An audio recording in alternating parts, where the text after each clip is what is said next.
qui nous rejoignaient pour cette édition. Départ ce samedi du président de la République à destination des États-Unis où il prendra part à la 74e session des Nations Unies qui se tiendra le 24 septembre à New York. Les échanges vont s'articuler autour des efforts consentis en faveur de l'action climatique, une occasion pour les différentes délégations de faire état des dispositions prises dans leurs pays respectifs.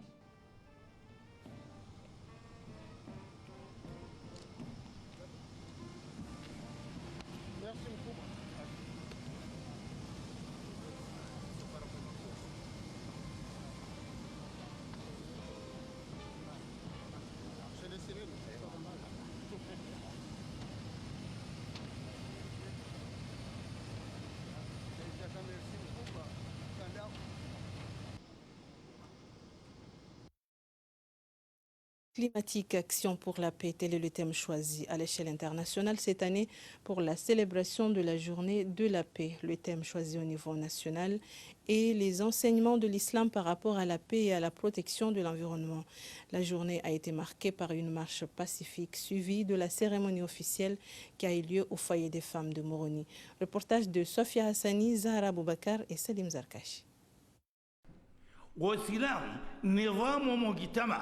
Au cours de cette cérémonie, le grand moufti de l'Union des Comores démontre que les liens qui existent entre l'islam et la paix sont considérables.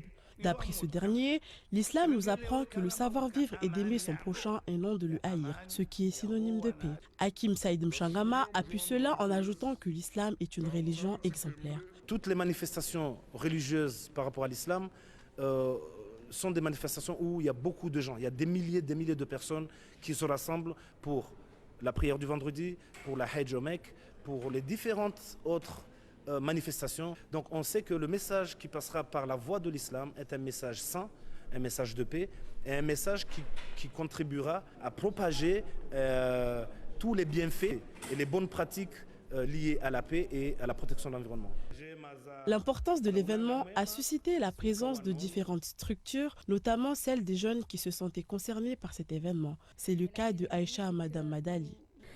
Et donc le message qu'on a voulu passer aux gens, c'est que la paix est importante car la paix ne suffit pas de seulement dire nous cessons de faire la guerre, mais la paix signifie aussi pas seulement de bien s'entendre, mais l'environnement, comme on l'a dit aujourd'hui dans la cérémonie, protéger notre environnement, ainsi nous pourrons protéger la population à avoir une bonne santé.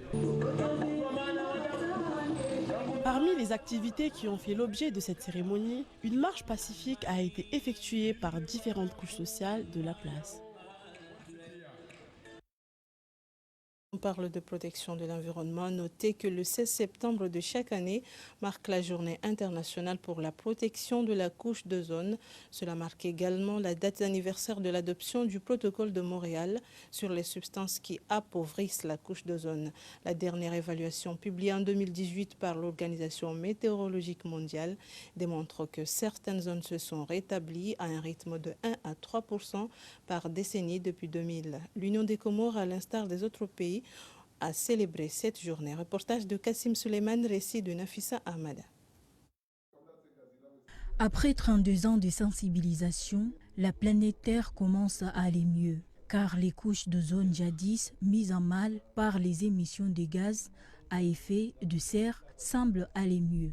L'industrialisation à outrance y était par quelque chose. Aujourd'hui, les instruments qui utilisaient les gaz nocifs commencent à être retirés du marché. Les climatiseurs ou les frigos qui utilisaient le gaz RG ou RH sont retirés et laissés la place au gaz naturel RBOA.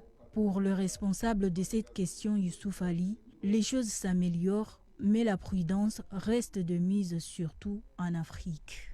Nous utilisons presque les mêmes gaz que les pays industrialisés parce qu'en fait, la plupart des pays africains, ils importent ces gaz-là. Ils ne les fabriquent pas. Donc, ça veut dire que même si on les importe, on ne les fabrique pas. Mais ces gaz-là se trouvent les territoires nationaux. Donc il faut trouver une stratégie de pouvoir les gérer et de pouvoir les éliminer suivant le calendrier qui a été revenu par la communauté internationale. La douane constitue un secteur clé, un partenaire stratégique pour la réalisation de ce programme. Donc nous travaillons en collaboration avec ce service. Nous formons les douaniers sur les techniques de contrôle des importations. Nous les formons aussi sur la manière de pouvoir identifier les gaz qui sont nocifs. À la date d'aujourd'hui, on fait la promotion des gaz naturels parce qu'on s'est rendu compte que les gaz naturels ne sont pas dangereux pour l'ozone. Par contre, les gaz qu'on avait l'habitude d'utiliser tels que le R22, le R12, qu'on utilisait dans le secteur de la climatisation, de la réfrigération, se sont avérés très dangereux pour l'ozone. Donc il faut faire en sorte que l'on élimine ces gaz anciens et qu'on fasse la promotion des nouveaux gaz alternatifs. Comme c'est la couche d'ozone qui nous protège des dégâts causés par les rayons ultraviolets émis par le soleil, la planète Terre semble épargnée. Préserver les mangroves est nécessaire, voire même vital, puisque cela a un impact direct sur l'équilibre de l'écosystème et donc sur la santé des habitants. Notez que la vulgarisation du programme national de mise en place des aires protégées a permis aux habitants de s'approprier la question liée au changement climatique. Donc, ils ont procédé à des initiatives qui visent à protéger les mangroves. Voici le reportage d'Azarmé. À part le fait que les mangroves de Domoni-Ambwani se situent dans une zone stratégique en matière touristique, elles ont une autre particularité par rapport aux autres palétuviers de Ngazidja. Toutes les races de cette forêt littorale se trouvent à Domoni, alors que d'habitude on a une seule race dans un endroit. Scientifiquement, le mangrove a un rôle colossal à jouer dans la vie active. D'emblée, elle lutte contre l'érosion côtière. Il est également un abri de nombreuses espèces animales et végétales, d'où son nom d'un écosystème riche et fragile. Il y a aussi un rôle sur la chaîne alimentaire, c'est-à-dire il y a des espèces, que ce soit animaux, que ce soit végétaux, qui ne peuvent pas vivre que dans les palétuviers et que dans un mangrove. Les palétuviers de Domoni-Ambwani a une valeur esthétique dans la mesure où il attire le regard des passants. C'est l'une des raisons qui ont poussé le gouvernement, en collaboration avec l'Union européenne, de former des jeunes dont la tâche est de protéger ces mangroves. Cette maison servira de cadre pour les rencontres des jeunes veilleurs des mangroves. On a déjà construit une maison pour la protection des mangroves et il y a une association. À l'échelle internationale, les mangroves est une source économique et un sujet qui fait l'objet des recherches scientifiques, alors que Comores, les palétuviers ne servent qu'à attirer le regard des passants.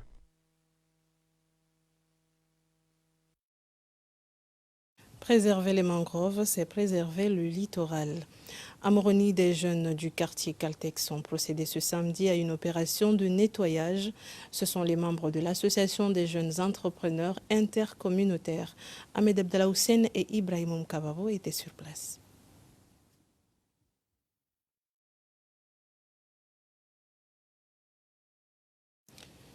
Les enseignants des écoles publiques de Mouali se sont présentés ce lundi 19 septembre à leurs établissements respectifs pour débuter les cours. Quant aux élèves, ils n'ont pas répondu à l'appel lancé par le proviseur du lycée de Fomboni.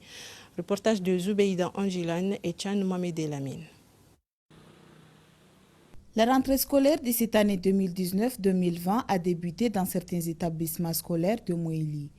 Ici au collège de Fomboni, seuls les enseignants se sont présentés ce lundi 19 septembre pour la répartition des emplois du temps malgré l'absence des élèves. Selon le directeur, les cours débuteront ce lundi 23 septembre pour les collégiens.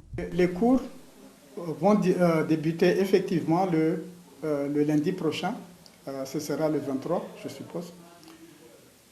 Mais nous allons procéder par niveau, c'est-à-dire qu'on va commencer par le niveau de 3e, où on sait déjà que les effectifs vont être stables. Donc, il n'y aura pas de problème d'attente. Par contre, on va en dernier, on va faire rentrer le niveau de 6e. On sait qu'il y aura on suppose qu'il y aura à peu près 4 divisions en 6e. Pour le chef de scolarité, il s'est déclaré confiant quant au respect du programme établi. Nous avons débuté l'année scolaire 2019-2020 depuis le lundi et on attendait plutôt les affectations, donc nous sommes parvenus hier. Donc depuis hier, nous nous sommes mis au travail. Nous finissons aujourd'hui la répartition des enseignants et nous comptons finir la période 1 demain ou plus tard le samedi pour que la rentrée puisse être effective le lundi, Inch'Allah. Quant aux enseignants, il interpelle les parents des élèves à accompagner davantage leurs enfants dans leurs études afin d'obtenir de bons résultats. Ici, on est dans le cadre de l'harmonisation du programme de la SVT depuis collège jusqu'au lycée. Dans les établissements privés et publics, c'est ce qui nous fait réunir ici. On a un certain nombre d'enseignants de SVT pour ce travail. Et aussitôt fini, ça sera remis aux responsables des établissements. Au lycée des Fomboni, bien que le début des cours était prévu pour le 19 septembre, les élèves n'ont pas répondu à cet appel. Le proviseur les appelle à respecter la discipline du lycée de Fomboni, notamment le port de la tenue ainsi que les heures d'entrée. Le ministère a décidé que la rentrée des enseignants était le 16. Comme prévu, les enseignants sont venus nombreux pour prendre leurs emplois de temps. Donc je les félicite très bien. Et le 16, le 19, c'était prévu la rentrée des élèves. Malheureusement, c'est une grande surprise pour moi qu'à peu près nous avons pu compter moins de 15 élèves qui étaient présents hier, jeudi. Donc, je saisis cette occasion pour lancer un appel aux parents, surtout aux élèves, que la rentrée a bel et bien commencé hier. Donc, aujourd'hui, de même, les élèves n'ont pas venu. Donc, j'espère que le lundi, s'il plaît à Dieu, les élèves viendront commencer l'année, puisque l'année a déjà commencé. D'une manière générale, les professeurs des établissements publics au niveau de Moïli se sont présentés ce lundi 19 septembre pour débuter les cours. Différents établissements ont pris toutes les dispositions nécessaires pour être au rendez-vous avec des résultats positifs. Problème technique résolu, nous pouvons maintenant suivre le reportage consacré à l'opération de nettoyage lancée par les jeunes de Caltex. La propriété dans ce quartier de la capitale est une affaire de tous.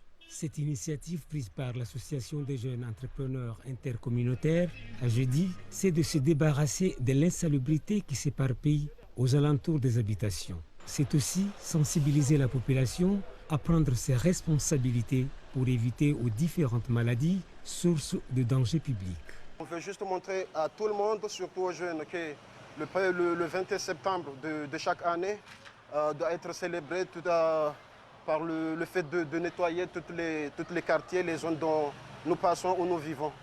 Et pour montrer aux gens, surtout ceux qui travaillent ici, les commerçants et les autres, de prendre cet exemple, de faire pareil comme nous, de nettoyer chaque secteur dont ils vivent tous ensemble pour que nous n'avons pas à la fin un encombrement d'aujourd'hui qui va nous causer des problèmes de santé avec toute la population qui réside dans ce quartier. Ces activités coïncident avec la Journée internationale de la propriété qui est célébrée le 21 septembre de chaque année. Le conseiller diplomatique du président Azalia Soumani a reçu ce jeudi une délégation de l'amicale Comore-Chine. Les discussions portaient sur les préparatifs du 70e anniversaire de l'amitié sino-comorienne prévu le 1er octobre prochain. Nous avions été effectivement reçus par le conseiller diplomatique du chef de l'État au nom du chef de l'État parce qu'il nous a dit que le chef de l'État lui a donné la mission de nous recevoir pour réfléchir ensemble comment les Comoriens, c'est-à-dire parce qu'en tant qu'amis et frères de la Chine, comment nous pouvons nous joindre à nos amis et frères de la République populaire de Chine pour célébrer ensemble cet anniversaire de la République populaire de Chine. 70 ans de création d'un pays, c'est un long parcours. Donc, au sorti de cette rencontre, la première chose, veuillez nous en croire, c'est la satisfaction, c'est-à-dire la considération, le fait qu'on a considéré qu'il faut nous joindre à la Chine pour célébrer cet anniversaire, c'est une satisfaction pour nous. Je saisis l'occasion pour appeler à toutes et tous les amis de la Chine de se joindre à nous pour célébrer avec nos frères et amis chinois les 70 ans de son anniversaire, qui est un parcours très important pour l'histoire du peuple et de l'État chinois. C'est un pays qui a passé plusieurs étapes de sa vie, qui se trouve aujourd'hui, on peut même dire que c'est la première puissance mondiale aujourd'hui. Donc sinon, parti d'un pays faible à aujourd'hui une puissance, mais qui n'est pas ses amis, qui est toujours à ses côtés. Ce sera donc le 70e anniversaire de la République populaire de Chine. Un peu plus au nord de l'île de Ngazidja, la culture de l'ananas semble intéresser les agriculteurs de Nzaouzé. Azar Mbaye et Ahmad Ambaraka sont allés à leur rencontre. Des agriculteurs de Nzaouzé s'investissent dans la culture d'ananas. C'est justement le syndicat national des agriculteurs comoriens qui lègue gratuitement les semences aux agriculteurs intéressés par cette culture. L'expérience de cet agriculteur de Nzaouzé en la matière lui laisse comprendre que les cultures d'ananas poussent énergiquement dans le pays sans pour autant utiliser des produits chimiques. On utilise des produits quand on a besoin de contrer la saison pour une récolte prématurée. L'ananas est une culture rentable, souligne cet agriculteur de Nzaouzé, dans la mesure où, durant une décennie qu'il se lance, il assure indépendamment son quotidien et les études de ses enfants. L'implantation d'une société de transformation et conservation de l'ananas dans le pays, ce serait une bonne initiative visant à soutenir les efforts fournis par les agriculteurs. C'est justement ce qu'ils souhaitent. L'élaboration du budget 2020 a fait l'objet d'une rencontre ces tout derniers jours au ministère des Finances. Pour en savoir plus, suivez les détails avec un des participants à cette réunion. Dans ces travaux, on commençait en collaboration de nos compatriotes des îles. On est là depuis toute une semaine, on travaille ensemble pour consolider les données du budget et trouver un budget consolidé et unique. Parce que normalement, on a commencé à travailler île par île. Cette année, on est en train de travailler les données de l'île de la Grande Comore et les données centrales. Donc, on est en phase de recette. Il y a ceux qui sont de l'autre côté pour examiner les dépenses. Parce que normalement, on ne peut pas se jurer qu'on a fait des bonnes recettes quand les dépenses aussi s'augmentent. Donc, c'est pourquoi le ministre a exigé qu'il faut une analyse assez approfondie pour voir comment on pourra aussi se limiter sur les dépenses de l'État comme il se doit. Voilà. L'artiste soprano a fait son entrée au musée Grévin. Sa statue de cire a été présentée au public. C'est un hommage à ce jeune franco-comorien pour son parcours gratifiant. Le rap de soprano ou soprambaba est universel. Il touche le cœur de millions de Français et de francophones. J'ai 50 ans et je l'écoute. Donc voilà, donc je trouve que ça touche tous les milieux, les petits, les moyens et les grands. C'est quelqu'un qui est en plus proche de son public, il est très accessible. Sa popularité est telle qu'à proximité du musée Grévin, c'est la foule des grands soirs. L'artiste natif de Marseille va avoir sa statue de cire. C'est un jeune qui vient des quartiers nord de Marseille, l'endroit assez difficile, et qui arrive ici. Voilà, le voyage il est extra. La famille de soprano est là, son père, sa mère entre autres, ses amis. On ne réalise pas, il passe des étapes que il y a 20 ans on ne pensait pas ça. On pensait seulement à faire de la musique et c'est tout. C'est la première fois qu'il y a un Comorien qui est consacré à ce niveau. Donc en entrant dans le musée Grévin, cela signifie que tout le monde a reconnu le talent le talent de ce jeune homme. Un jeune homme de 40 ans, accueilli en grande pompe par Stéphane Bern, président de l'Académie du musée Grévin. Sopra, c'est plus de 20 ans de carrière, 6 albums solo, pour 2 350 000 exemplaires vendus. La présentation de sa statue de cire au grand public est une consécration. C'est qui le vrai? Alors, elle est là? Ouais, je crois, c'est un truc de fou. En dehors de moi-même, tu vois, par exemple pour les Comoriens, même pour un Africain ou pour d'autres personnes avec d'autres origines, je trouve que c'est important de mettre plus en avant le côté que c'est possible de pouvoir être là aujourd'hui, de travailler, de pouvoir casser les clichés, de pouvoir aller le plus loin possible. On peut croire en nos rêves, je trouve que c'est important. C'est carrément un truc de fou, ouais. On a vu les plus grands quand on était chez nous et on ne s'est jamais dit un jour qu'elle allait avoir notre frère. Et un jour on est là et aujourd'hui on est là et on voit notre frère en cire. C'est fou. Saïd Mroumbaba dit Soprano est en tournée en France jusqu'à fin décembre.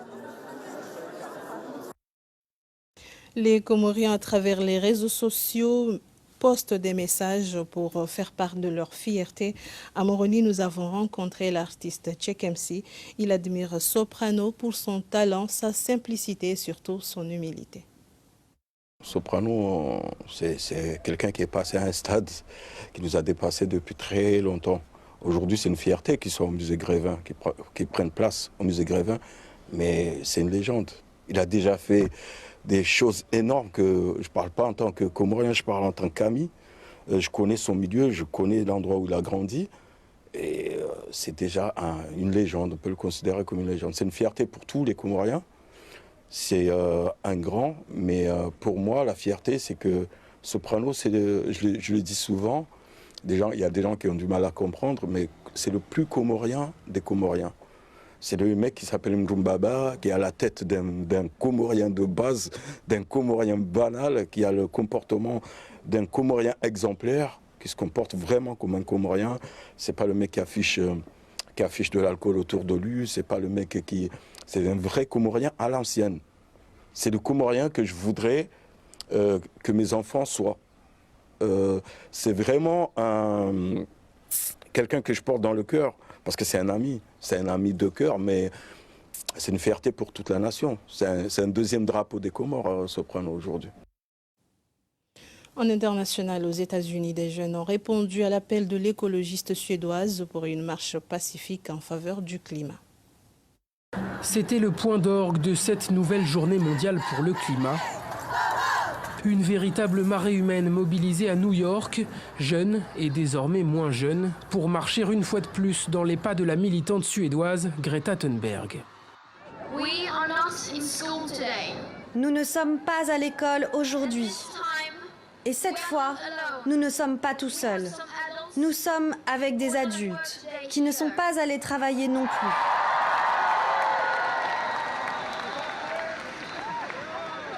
Et pourquoi ?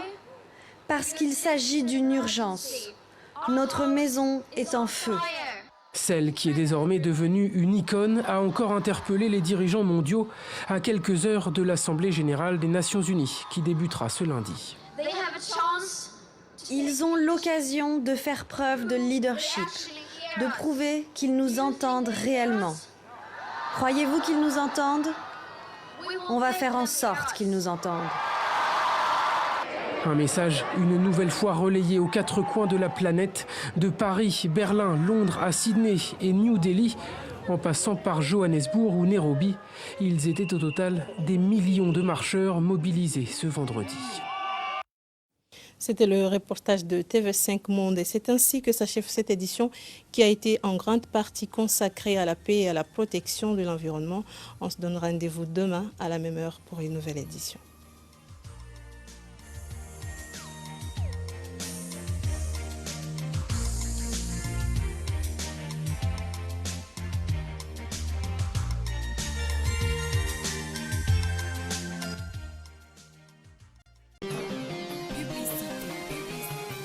ORTC, c'est la pub. ORTC.